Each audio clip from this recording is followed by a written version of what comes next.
क्या होगा अगर मैं आपको बताऊं कि विष्णु के 10 अवतार, जो रूप उन्होंने ब्रह्मांडीय व्यवस्था को बनाए रखने के लिए धारण किए थे, वे एवोल्यूशन के 10 स्टेजेस को भी दर्शाते हैं। डार्विन, एक वैज्ञानिक जिन्होंने प्राकृतिक चयन के माध्यम से समय के साथ जीवन कैसे बदलता है इसकी खोज की। एवोल्यूशन, वह प्रक्रिया जिसने पृथ्वी पर जीवन को आकार दिया। लेकिन यह कैसे संभव है कि एक मछली, एक कछुआ, एक सूअर और एक शेर मनुष्य प्रकृति के रहस्यों को कैसे बता सकते हैं। इस वीडियो में मैं आपको बताऊंगा कि कैसे भगवान विष्णु के अवतार जीवन की उत्पत्ति के रहस्यों के बारे में ऐसी ऐसी चीजें बताते हैं जो आपको हैरान कर देंगी।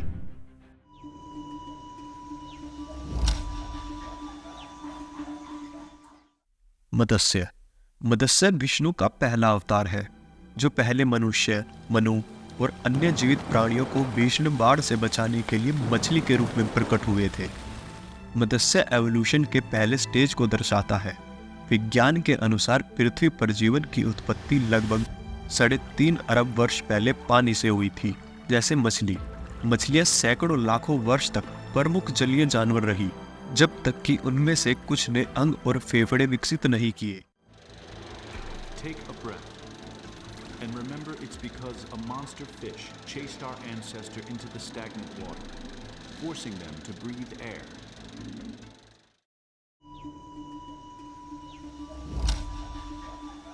कूर्मा, दूसरे अवतार कूर्मा ने समुद्र मंथन के दौरान 15 पर्वत को सहारा देने के लिए कछुए का रूप धारण किया।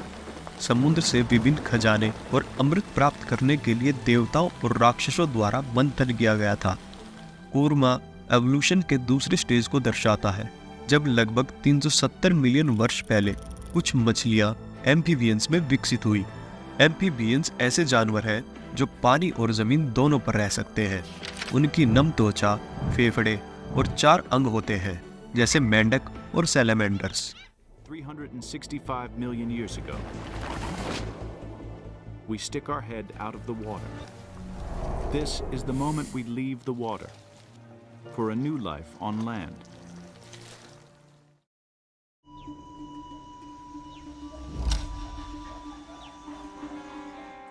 वराह, विष्णु के तीसरे अवतार वराह राक्षस हिरण्याक्ष से पृथ्वी को बचाने के लिए एक सूअर के रूप में प्रकट हुए। वराह एवोल्यूशन के तीसरे स्टेज को दर्शाता है, जब लगभग 320 मिलियन वर्ष पहले कुछ एम्फीबियंस रेप्टाइल्स में विकसित हुए थे।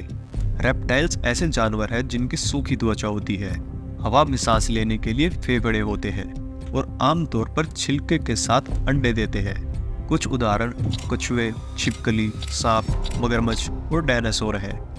रेप्टाइल्स विभिन्न वातावरण और जलवायु के अनुकूल ढलने में सक्षम थे और 200 मिलियन से अधिक वर्षों तक भूमि पर हावी रहे।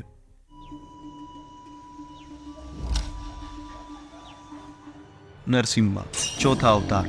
नरसिम्हा अपने भक्त प्रहलाद को उसके पिता हिरण्यकश्यपु से बचाने के लिए आधे शेर और आधे आदमी के रूप में प्रकट हुए थे। नरसिम्हा एवोल्यूशन के उस स्टेज को दर्शाता है, जब लगभग 220 मिलियन वर्ष पहले कुछ रेप्टाइल्स स्तनधारियों यानी मैमल्स में विकसित हुए थे। मैमल्स ऐसे जानवर हैं जिनके बाल या फर दूध उत्पादन के लिए स्तन ग्रंथियां और 4 चैम्बर्ड हर्ट होता है, जैसे चमगादड़, व्हेल, हाथी और मनुष्य हैं। स्तनधारी अपने शरीर के तापमान को कंट्रोल करने और विभिन्न परिस्थितियों में जीवित रहने में सक्षम थे। उन्होंने कॉम्प्लेक्स ब्रेन्स एंड बिहेवियर्स भी विकसित किए।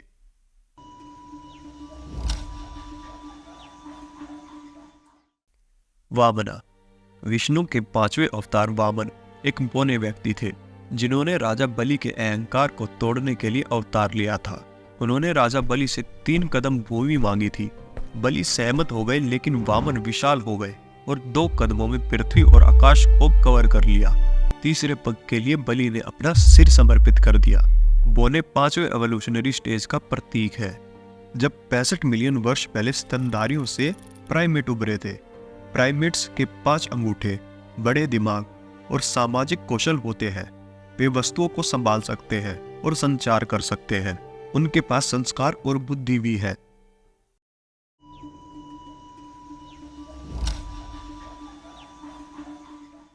परशुराम, विष्णु के छठे अवतार। परशुराम एक योद्धा थे जिन्होंने न्याय की रक्षा के लिए दुष्ट राजाओं से लड़ाई लड़ी। परशुराम एक ब्राह्मण थे जिसने क्षत्रियों द्वारा अपने पिता की हत्या का बदला लिया था। उन्होंने पृथ्वी पर सभी क्षत्रियों को 21 बार मार डाला।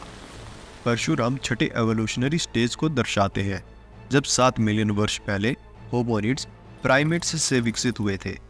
होमोनिड्स 2 पैरों पर चलते हैं। कुछ उदाहरण होमो habilis, homo erectus and homo sapiens होते हैं। होमोनिड्स औजारों का उपयोग कर सकते थे और आग जलाना भी जानते थे। उनके पास भाषा और कला भी थी। वही 7वें अवतार भगवान राम ने एक राजा के रूप में धार्मिकता को कायम रखा। यह आधुनिक मानव के विकास से मेल खाता है।